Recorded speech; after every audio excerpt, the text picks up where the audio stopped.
Bonjour à tous, c'est avec beaucoup de plaisir que je vous retrouve et merci de regarder RTI1 pour vous informer.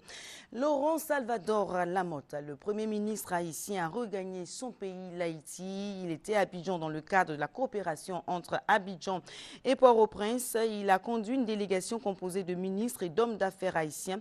Le gouvernement de Laurent Salvador Lamotte et les hommes d'affaires qui l'ont accompagné ont rencontré hier le Premier ministre ivoirien Daniel Kablan-Duncan et des membres du gouvernement. Au cours de cette visite, il y a eu aussi des rencontres entre hommes d'affaires ivoiriens et haïtiens. Avant de regagner son pays, Salvador Lamotte, le Premier ministre haïtien, a effectué hier une visite au port autonome d'Abidjan. Salvador Lamotte souhaite faire profiter son pays en pleine reconstruction de l'expérience ivoirienne dans le domaine portuaire. On en parle avec Hugues Hervé-Blé. Une visite au port autonome d'Abidjan pour le Premier ministre d'Haïti, Laurent Lamotte. Cette visite de travail qui intervient le dernier jour de son séjour en terre ivoirienne revêt un enjeu important. Comme vous avez dû le savoir, pendant le tremblement de terre du 12 janvier, le port de Port-au-Prince a été détruit. Aujourd'hui, nous venons de compléter le processus d'appel d'offres et nous avons la firme qui va reconstruire le port. Mais il est important pour nous de voir des modèles de port qui fonctionnent et je sais que le port autonome d'Abidjan est un exemple à suivre. En 2012, ce sont 22 millions de tonnes de marchandises qui ont été traitées contre 16 600 000 tonnes en 2011. De nombreux projets devraient permettre de renforcer les capacités du port autonome d'Abidjan pour plus de performances. Prévu un second terminal à conteneurs au quai sud, la création de terrains industriels par remblaiement, la construction d'un terminal RoRo, coût des investissements à réaliser, 500 milliards de francs CFA, ce qui devrait permettre au port autonome d'Abidjan d'accueillir des navires de 250 mètres de long avec un tirant d'eau de 16 mètres contre 11,50 mètres actuellement. Sur le terrain, la délégation haïtienne a pu apprécier les installations qui valent au port autonome d'Abidjan d'être au nombre des infrastructures portuaires performantes d'Afrique. Bientôt de l'eau dans les robinets des quartiers nord d'Abidjan. 95% des installations des conduits d'eau ont été déjà réhabilitées. Le ministre Patrick Achi s'est rendu à Yopougon pour vérifier l'avancée des travaux. Longtemps privées d'eau potable, les populations seront soulagées. Suivons les explications avec Noël Gnagnou. L'accès à l'eau potable est un nouveau défi à relever depuis que l'eau a cessé d'être un don du ciel. L'acquérir nécessite des investissements lourds. Entre le moment où on part d'une eau brute jusqu'à ce que les populations aient cette eau-là et qu'elle devienne potable, il y a un certain nombre d'infrastructures lourdes qui doivent être construites et c'est leur construction qui prend du temps. Pour tenir compte de cette réalité, des investissements sont en cours de réalisation à Yopougon, zone industrielle. Patrick Achi, ministre des Infrastructures économiques, est préoccupé aujourd'hui par une chose essentielle, s'assurer que le délai sera tenu. Parce que le problème de l'eau est devenu alarmant à Abidjan et singulièrement à Yopougon. Il a donc initié une visite de terrain pour se rendre compte par lui-même du niveau d'avancement des travaux. Et les responsables sont formels, preuve à l'appui que le pari sera tenu. Pour ce qui concerne le gros œuvre, tout ce qui est ouvrage génie civil, je pense qu'on a un taux d'avancement aux alentours de 95%. Pour ce qui est des équipements, on doit être, maintenant qu'on finit le génie civil, on a commencé les équipements, on doit tourner aux alentours de 30-40%. Les populations riveraines sont heureuses parce que la fin du calvaire est pour bientôt. Si le château va bientôt finir, en tout cas, je suis tellement contente. Parce que désormais, je ne vais plus charger de bidons. Désormais, je ne vais plus payer de l'eau en détail. Vous voyez, ceux d'ici peuvent faire au moins 3 mois. On peut payer peut-être 2000 ou bien 2000 et quelques. Mais payer un bidon par jour, 150, tu as 10 bidons, tu as 500 par jour. Vraiment, c'est difficile. 15 000 dans le mois. Être soulagé, c'est bien, mais il faut aussi avoir un comportement citoyen, d'où l'appel du premier responsable des infrastructures économiques. Quand on voit un tuyau d'eau, de grâce qu'on mette les fondations de sa maison à côté, parce que sinon, c'est nous-mêmes que nous mettons en danger de non-approvisionnement d'eau un jour si on a un problème. Coût de l'investissement, 11 milliards de francs CFA financés par la BID, Banque islamique du développement et le fonds pétrole. Une bâche de 10 000 mètres cubes, une station de traitement d'eau et le logement du responsable du site sont les 3 composantes du projet. Une campagne de sensibilisation à la salubrité vient d'être lancée par le ministère de l'Environnement et de la Salubrité urbaine dans les gares routières. Elle vise à réduire les risques d'insalubrité dans ces lieux en cette période. Pascal Mamadou Kwasi. 2 membres du gouvernement à la gare routière d'Agamé n'ont pas effectué un voyage, mais pour une campagne de sensibilisation. Le ministre de l'Environnement, de la Salubrité urbaine et du Développement durable, soutenu par son homologue de la construction, du logement, de l'urbanisme et de l'assainissement, Mamadou Sanogo, sensibilise les acteurs du transport à un cas de vie sain à travers l'opération Pays propre spéciale Pakino. Nous voulons compter sur ces responsables de gare routière et leurs travailleurs pour s'impliquer. Ils doivent obliger les usagers à respecter leur lieu de travail que sont la gare routière et les véhicules. Il faut leur interdire de jeter leurs sachets, de jeter leurs déchets là où bon leur semble, en leur indiquant les lieux que nous avons mis en place, c'est-à-dire les poubelles que nous venons de leur donner. Pour les transporteurs, le changement de comportement pour un cas de travail propre est possible. Ils s'engagent donc à accompagner la politique de salubrité du gouvernement. Déjà, nous, on avait déjà commencé cela sur la gare routière. Nous avons mis une brigade de salubrité dans nos gares qui, chaque mercredi, on nettoie proprement cette gare. Il n'y a pas de problème, nous, à notre niveau, parce que nous avons déjà compris le message il y a très longtemps. Dorénavant, nous allons donner des instructions fermes à nos chauffeurs et nos chargeurs pour que les populations qui viennent dans les gares puissent mettre dans les bacs qui nous ont été mis à disposition les sachets d'eau et tous les ordures qu'ils auraient pu générer au cours d'un voyage dans un cas ou pendant leur présence dans une gare. La campagne de sensibilisation va durer 1 semaine à travers le thème « La propreté et moi, on roule ensemble ». En plus des campagnes de proximité dans les gares routières, les affiches seront placées sur les autocars, effectuant de longs trajets, histoire de toucher la population de l'intérieur du pays. En religion et direction l'Italie où le pape François débute la semaine sainte dans les prisons de Rome. Regardez. À genoux devant ce jeune détenu, le pape s'incline pour lui embrasser les pieds. Un geste qu'il répétera pour chacun des 12 pensionnaires de ce centre de détention qui participent à cette cérémonie. Le lavement des pieds, c'est un geste accompli par le Christ la veille de sa mort, entouré de ses 12 disciples.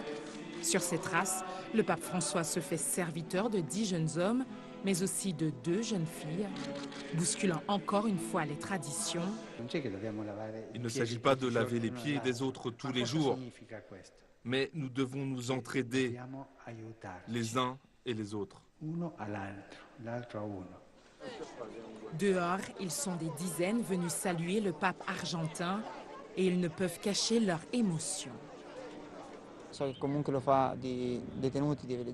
va laver les pieds de prisonniers de différentes religions et cela nous rend très fiers d'avoir un pape comme celui-là. Un pape qui ne finit pas de surprendre et qui cherche à entraîner toute la hiérarchie catholique dans son sillage. Quelques heures plus tôt, ce sont les prêtres gestionnaires qui l'a critiqué lors d'une messe à la basilique Saint-Pierre. Il a demandé au clergé d'être lui aussi plus proche des pauvres. Le Seigneur l'a dit, son onction est pour les pauvres, les prisonniers et les malades, ceux qui sont en souffrance et seuls. Un message qui devrait renforcer la popularité grandissante du souverain pontife. Et à présent, je vous fais lecture de ce communiqué émanant du ministère d'État, ministère de l'Emploi, des Affaires sociales et de la formation professionnelle. Alors, le communiqué dit, en application du décret 2011-371 du 4 novembre 2011, modifiant et complétant l'article 2 du décret numéro 96-205 du 7 mars 1996, déterminant la liste et le régime des jours fériés le lundi 1er avril 2013, lundi des Pâques, est déclaré jour férié et chômé sur toute l'étendue du territoire national. À présent, autre chose, l'allaitement exclusif jusqu'à l'âge de 6 mois permettrait de lutter contre les maladies et la mortalité infantile. Et c'est ce que recommandent les spécialistes à la journée de l'allaitement maternel célébrée hier partout dans le monde. Suivons les explications avec Chantal Akanda. Dame Cablan a un bébé de 3 mois. Depuis la naissance de Jean, il est nourri au sein. C'est l'option choisie par sa mère pour garder son nourrisson en bonne santé. Comme elle, beaucoup de mamans préfèrent allaiter. Pour ces mères, le lait maternel est plein de vitamines et facilite la croissance de l'enfant. Selon Mme Kofi, son nourrisson qui ne pesait que 2,5 kg à la naissance pèse aujourd'hui le double grâce au lait maternel. Un avis partagé par le pédiatre. L'allaitement maternel protège l'enfant contre les diarrhées et contre les toux parce qu'il y a des anticorps. Alors que si on prend l'autre qui n'est pas maternel, il y a de l'allergie. C'est-à-dire quand vous mangez, quand vous buvez, le corps peut dire je ne supporte pas. Et chez l'enfant, ça peut donner de la diarrhée, ça peut donner des plaques sur le corps. Kadi a choisi, elle, le biberon. Ses activités ne lui permettent pas de donner le sein. Autre bénéfice de l'allaitement, selon le professeur Paul Aoli, il permet de tisser un lien avec l'enfant. Quand l'enfant est au sein, ce n'est pas tellement le lait qu'il veut, mais c'est la chaleur maternelle.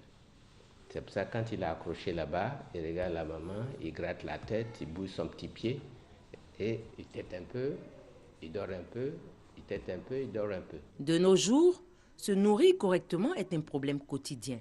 L'allaitement offre donc une nourriture saine aux enfants et ce, gratuitement. Dans le reste de l'actualité, rendons-nous en Centrafrique. L'hôtel Ledger est le nouveau quartier général du président autoproclamé Michel Djotodia. Il s'est installé dans ce complexe hôtelier situé dans le cœur de la capitale pour travailler. Une suite lui sert de bureau. Reportage. L'hôtel Ledger est devenu le centre du pouvoir à Bangui. Dès leur entrée dimanche dans la capitale, les rebelles ont squatté des lieux sans casse. Depuis, ils campent devant le hall d'entrée et le président autoproclamé Michel Djotodia reçoit dans la suite mise à disposition.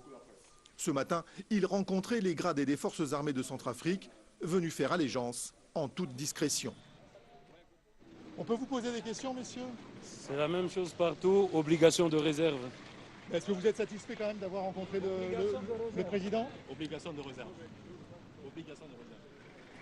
D'autres sont plus bavards. Il nous a demandé de travailler pour le pays. On est tous des fils de ce pays, on doit être en collaboration et travailler. Merci. Le directeur général de l'hôtel doit gérer cette armée en campagne tout en accueillant les civils qui fuient les pillages. Les clients sont très rassurés parce qu'ils savent le pouvoir aujourd'hui au sein de l'hôtel et ils sont très contents parce qu'aujourd'hui ils se sentent très en sécurité comme le bâtiment est très bien protégé.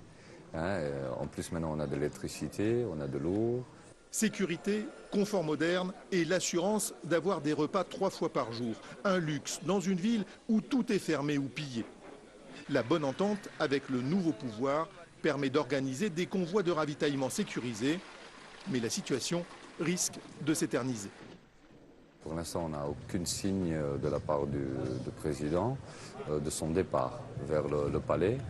D'autant que le palais présidentiel a été totalement vandalisé. Le départ des rebelles n'est donc pas à l'ordre du jour.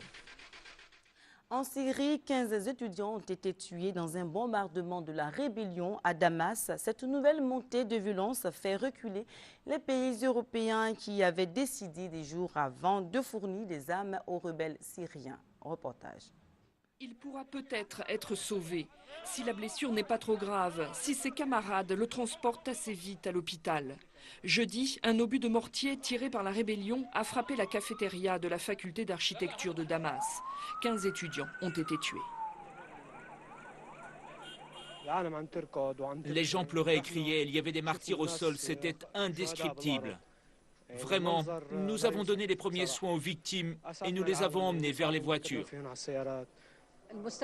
Ces jeunes étaient directement visés. C'est l'avenir de la Syrie que l'on visait. Mais malgré tous ces martyrs, malgré tout ce sang, notre peuple restera debout, notre armée restera debout. La Syrie restera debout et nous serons victorieux. Le conflit en Syrie a déjà fait 70 000 morts selon l'ONU. Les États-Unis ont appelé les deux parties, qui se déchirent depuis 2 ans, à une vigilance absolue pour épargner les civils. De son côté, la Russie, l'un des derniers soutiens au régime Assad, n'a pas officiellement réagi. Le ministre des Affaires étrangères a préféré intervenir sur un plan purement diplomatique. Il a dénoncé la décision de la Ligue arabe d'accorder le siège de la Syrie à l'opposition. Nous avons accueilli avec de profonds regrets les résultats du sommet de la Ligue arabe à Doha. Les décisions adoptées à Doha montrent que la Ligue arabe a renoncé à tout règlement pacifique. À Damas, les civils continuent de se terrer, attendant la fin du face-à-face. Les rebelles poursuivent les bombardements des bâtiments officiels. Des affrontements avec l'armée ont lieu également dans le nord-est de la capitale. Voilà, c'est la fin de ce journal. Merci de l'avoir suivi et restez avec nous sur RTI pour suivre le reste de nos programmes.